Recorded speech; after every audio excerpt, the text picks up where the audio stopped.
Good afternoon. Welcome to iKids Resources where learning is interactive. So today we're here to bring you information on what a student-centered approach is to teaching and learning. So remember in time past when you were in the classroom as a student, the teacher would usually be the center of attraction or the focus of the lesson. In a student-centered approach, what happens is that the students are actively involved in the teaching learning process. So no longer do teachers stand in the front of the class and pour out information into students, and students are mere passive recipients of information. In the student-centered approach, the students actually do hands-on stuff where they're actively, as I said before, actively involved in teaching and learning, and the teacher is a mere facilitator of this knowledge. So students go to the class with their background experiences or background knowledge, which they are able to utilize to construct their own knowledge. This is called a constructivism method of teaching. So how can we facilitate a student-centered approach in the classroom or in the home? Well, because students have come to the learning situation with their own knowledge, with their own experiences, what us as parents or teacher will need to do is merely facilitate their utilization of this knowledge or experience. So for example, you're at home and you want to teach your child something about color, maybe say 6 to 12-month child. You can just go outside on a nature walk and you can speak to the child and show him different things with different color. For example, the sky. Point to the sky. What color is the sky, James? The sky is blue. Okay.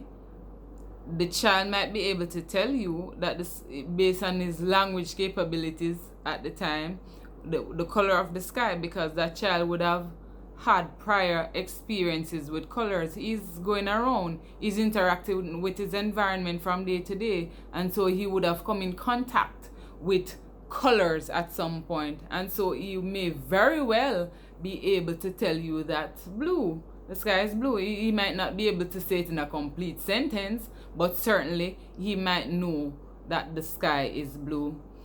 You can look at the mountains, the trees.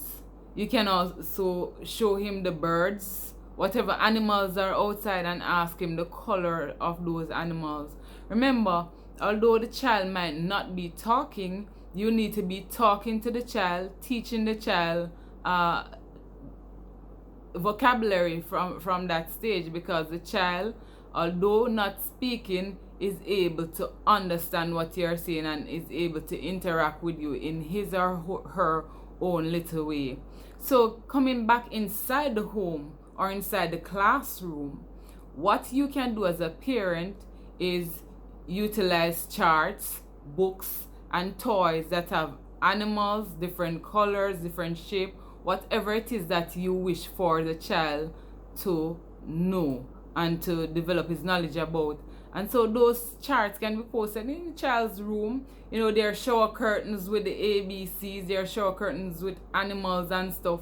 So by merely even just taking the child on a nature walk, he's able to at one go learn colors, learn animals, and you might need to go into what sound does these animals make. So learning can be a very interactive process, and you need to ensure that you're not just telling the child at all times, but that you ask the child and give the child time to respond. So don't just tell the child, pour information into him or her. Allow the child to respond or to relate to whatever it is that you are trying to teach that child. That is basically, in a nutshell, what student-centered approach is about. So remember, you have also toys that are educational that you can use to teach a child. For example, the animal sounds.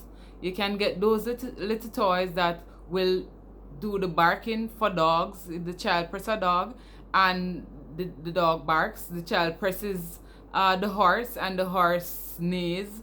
And so that will teach the child as well how to make the sounds and can make them relate to what animals make what sound. So remember, the topic is student-centered approaches.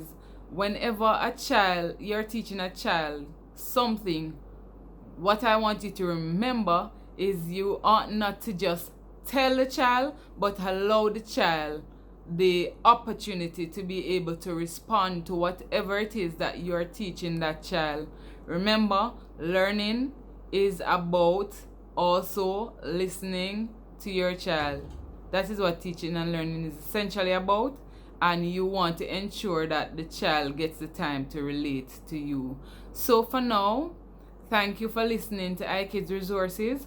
We will come next time with another topic, and as we go along, we will make you aware of whatever it is that we are coming with. Until then, goodbye.